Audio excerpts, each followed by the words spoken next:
ನಮಸ್ಕಾರ ವೀಕ್ಷಕರೇ, welcome to the ಕಸ್ಪ್ ಪೀಪಲ್. ನಮ್ಮ ಚಾನಲ್ನ ಮುಂದಿನ ವಿಡಿಯೋಗಾಗಿ ತಮ್ಮೆಲ್ಲರಿಗೂ ಸ್ವಾಗತವನ್ನು ಕೋರ್ತಾ, ಇವತ್ತಿನ ವಿಶೇಷ ಸಂಚಿಕೆ ಏನಪ್ಪಾ ಅಂದ್ರೆ, ನೋಡ್ತಾ ಇದ್ದೀರಾ ಬ್ಯಾಕ್ಗ್ರೌಂಡ್, ವೋಟ್ ಫಾರ್ ಅಂತ ಕೇಳಿರ್ತೀರ, ಮನೆ ಹತ್ರ ಎಲ್ಲ ಸದ್ದು ಕೇಳಿರ್ತೀವಿ.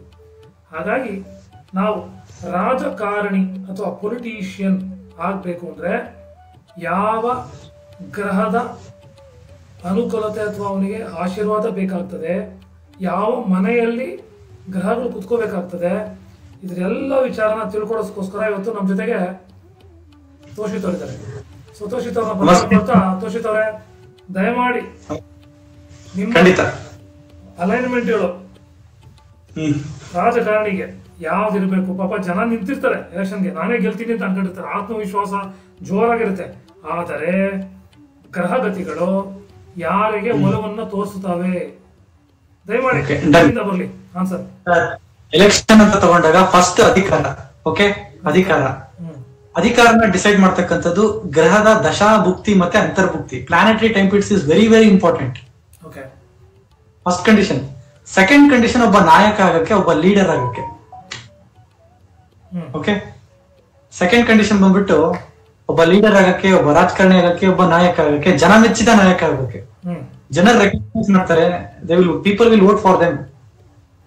ಅದರ ಒಂದು ಕಾಂಬಿನೇಷನ್ ಬಗ್ಗೆ ಮಾತಾಡ್ತೀನಿ ಸರ್. ಫಸ್ಟ್ ವೋಟ್ ಅಂದ್ರೆ, ವೋಟ್ ಏಳನೇ ಮನೆ.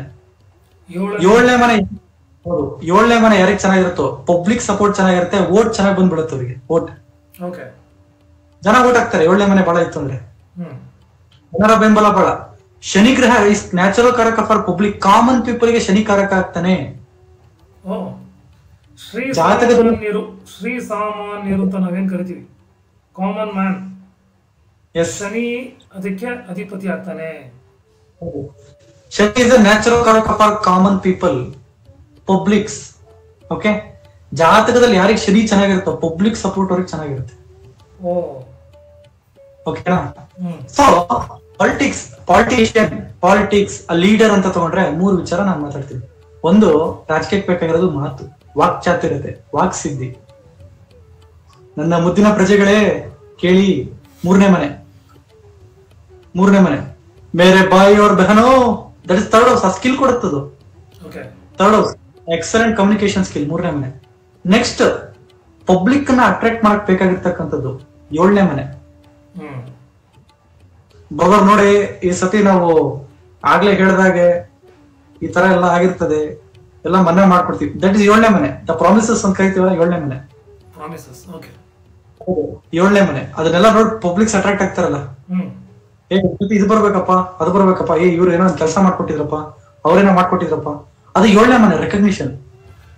ಪೀಪಲ್ ಮನದಾಳದಲ್ಲಿ, ಕಾಮನ್ ಮ್ಯಾನಿನ ಮನದಾಳದಲ್ಲಿ ಪ್ರಿಂಟ್ ಅನ್ನ ಒತ್ತಬೇಕು ಅಂದ್ರೆ ಏಳನೇ ಮನೆ ಇರಬೇಕು. ರಾಜಕಾರಣಿ ಏಳನೇ ಮನೆ ವೋಟ್ ಮಾತಾಡಿದಾಗ ಜನ ಸೇರ್ತಾರೆ ನೋಡಿ. ಕೆಲವರು ಲೈಕ್ ಪ್ರಚಾರಕ್ಕೆ ಅಂತ ಬಂದಾಗ ತುಂಬಾ ಜನ ಸೇರ್ತಾರೆ. ಏಳನೇ ಮನೆ ಬಹಳ ಇತ್ತು ಅಂದ್ರೆ ಜನ ಮನೆ ಬೆಂಬಲ ಬಹಳ ಇರುತ್ತೆ. ಅಣ್ಣಂಗೆ ಜೈ, ಅಣ್ಣಂಗೆ ಜೈ. ನಿಮ್ಮ ಮತ ಯಾರಿಗೆ? ನಿಮ್ಮ ಮತ ಇವರಿಗೆ. ಏಳನೇ ಮನೆ, seventh house, very important. Next, 10ನೇ ಮನೆ, ಅಧಿಕಾರದ ಮನೆ. ಅಧಿಕಾರ, ಎಲೆಕ್ಷನ್ ಅಲ್ಲಿ ಆಗ್ಬೇಕು, 10ನೇ ಮನೆ ಬೇಕು. ಓಕೆ, ಪಬ್ಲಿಕ್ ಸಪೋರ್ಟ್ ಇದೆ, ಫೈನ್. ಅವ್ರು ವೋಟ್ ಹಾಕ್ಬೇಕಲ್ಲ, ವೋಟ್ ಹಾಕಿ ನಿಮ್ಮನ್ನ ಗೆಲ್ಲಿಸ್ಬೇಕಲ್ಲ. 10ನೇ ಮನೆ ಅಧಿಕಾರ. 10ನೇ ಮನೆ 7ನೇ ಮನೆ ಆಗುತ್ತೆ ಸರ್. ಭಾವಾತ್ ಭಾವ ಮಾತ್ರ 10ನೇ ಮನೆ ನೀವು ಲಗ್ನ ಮಾಡ್ಕೊಂಡು ಅಲ್ಲಿಂದ 10ನೇ ಮನೆ ನೀವು ಇಳಿಸಿದ್ರೆ 7ನೇ ಮನೆ ಆಗುತ್ತೆ. 10ನೇ ಮನೆ ಅಧಿಕಾರ. ಯಾರಿಂದ ಅಧಿಕಾರ? 7ನೇ ಮನೆ, ಜನರಿಂದ ಅಧಿಕಾರ.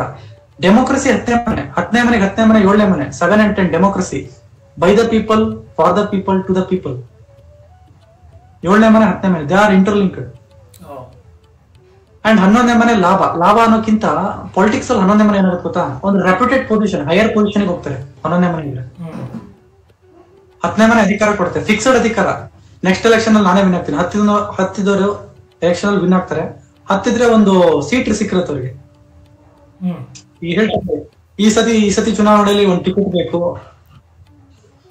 ಇವ್ರು ನಿಂತ್ಕೋಬೇಕು. ಕೆಲವೊಬ್ರು ಟಿಕೆಟ್ ಸಿಗೋದು ಕಷ್ಟ ಆಗುತ್ತೆ. ಹತ್ತಿದ್ರೆ ಟಿಕೆಟ್ ಸಿಗುತ್ತೆ. ಇನ್ಫ್ಲೂಯೆನ್ಸ್, 10ನೇ ಮನೆ ಇನ್ಫ್ಲೂಯೆನ್ಸ್.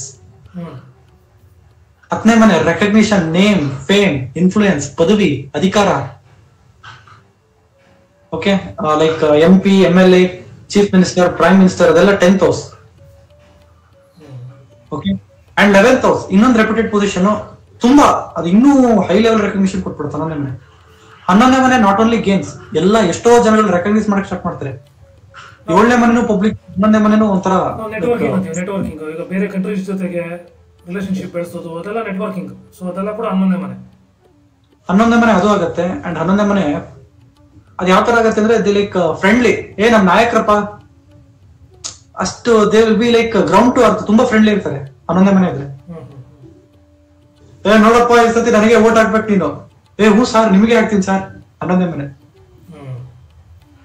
ಆತರ like ground to earth kind of a people. So election ಅಂತ ಬಂದಾಗ 3ನೇ ಮನೆ, 7ನೇ ಮನೆ, 10ನೇ ಮನೆ, 11ನೇ ಮನೆ, these combination decides a good leader. Okay. So 3ನೇ ಮನೆ ಅಧಿಪತಿ ಕೂತಾಗ, 7ನೇ ಮನೆ ಅಧಿಪತಿ 10ರಲ್ಲಿ ಕೂತಾಗ, 10ನೇ ಮನೆ ಅಧಿಪತಿ 11ರಲ್ಲಿ ಕೂತಾಗ, ಈ ಮನೆ ಅಧಿಪತಿಗಳು ಪರಸ್ಪರ ಎಕ್ಸ್ಚೇಂಜ್ ಆದಾಗ that is going to bless the skill of attracting the public. Okay. ಈ ತರ ವೀಕ್ಷಕರೇ ಕೇಳಿಸ್ಕೊಂಡ್ರಲ್ಲ, 3, 7, 10, 11 ಯಾರು ಎಲೆಕ್ಷನ್ ನಿಂತ್ಕೊಂಡಿದ್ದೀರಾ ಅವ್ರುಗಳೆಲ್ಲ ನಿಮ್ಮ ರಿಸಲ್ಟ್ಸ್ ನೀವೇ ನೋಡ್ಕೊಂಡ್ಬಿಡ್ಬೋದು. ಪ್ಲಾನೆಟ್ಸ್ ಯಾವತ್ತೂ ಸತ್ಯ ಹೇಳ್ತವೆ, ಅವು ಎಥಿಕ್ಸ್ ಅನ್ನ ಫಾಲೋ ಮಾಡ್ತವೆ. ಹಾಗಾಗಿ ಈ ಮನೆಗಳಲ್ಲಿ ಏನಾದರೂ ಗ್ರಹಗಳಿದ್ದಲ್ಲಿ ಮಾತ್ರ ತಮಗೆ ಗೆಲುವು ಖಚಿತ. ಇಲ್ಲ ಅಂದ್ರೆ ಹೇಳೋದು ಬೇಡ. ಸೊ ರಾಜಕಾರಣಿ ಆಗ್ಬೇಕು ಅಂದ್ರೆ ಆ ಯೋಗ್ಯತೆಗೆ 3ನೇ ಮನೆ, 7ನೇ ಮನೆ, 10ನೇ ಮನೆ, 11ನೇ ಮನೆ ಇದ್ದಷ್ಟು ಮಾತ್ರ ಒಂದು ಒಳ್ಳೆ ಲೀಡರ್ ಆಗೋದಕ್ಕೆ ಸಾಧ್ಯ ಆಗ್ತದೆ ಅಂತ ಹೇಳ್ತಾ ನಾವು ಈಗ ಒಂದು ಸಂಚಿಕೆ ಮುಗಿಸ್ತಾ ಇದೀವಿ. ಯಾವುದೇ ಕಾರಣಕ್ಕೂ ನೀವು ಏನಾದರೂ ನಮ್ಮ ಕಾರ್ಯಕ್ರಮ ನೋಡುವಾಗ ನಿಮ್ಗೆ ಡೌಟ್ ಬಂತು ಅಂದ್ರೆ ದಯಮಾಡಿ ಕಮೆಂಟ್ಸ್ ಮುಖಾಂತರ ನಮ್ಮ ಕ್ವಶನ್ಗಳು ಕೇಳಕ್ಕೆ ಸ್ಟಾರ್ಟ್ ಮಾಡಿ.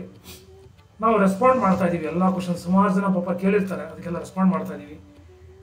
ನಾವು ಆದಷ್ಟು ನಿಮಗೆಲ್ಲ ಒಂದು ಡೌಟ್ಸನ್ನು ಕ್ಲಾರಿಫೈ ಮಾಡೋದಕ್ಕೆ ಪ್ರಯತ್ನ ಪಡ್ತೀವಿ ಅಂತ ಹೇಳ್ತಾ ನಮ್ಮ ಚಾನಲ್ನ ಸಬ್ಸ್ಕ್ರೈಬ್ ಆಗಿ, ಡೌಟ್ಸ್ ಕೇಳ್ತಾ ಇರಿ, ಕಮೆಂಟ್ಸಲ್ಲಿ ಒಂದೊಂದು ಮಾತಾಡ್ಬೋದು. ನಾವು ದಯಮಾಡಿ ಮತ್ತೊಮ್ಮೆ ನಮ್ಮ ಚಾನಲ್ನ ಸಬ್ಸ್ಕ್ರೈಬ್ ಆಗಿ ಅಂತ ಹೇಳ್ತಾ ಇವತ್ತಿನ ಸಂಚಿಕೆ ಮುಗಿಸ್ತಾ ಇದ್ದೀವಿ. ನಮಸ್ಕಾರ. ಧನ್ಯವಾದ ತೋಷಿತ್ ಅವರೇ, ತಮಗೂ ಸಹ ನಮಸ್ಕಾರ.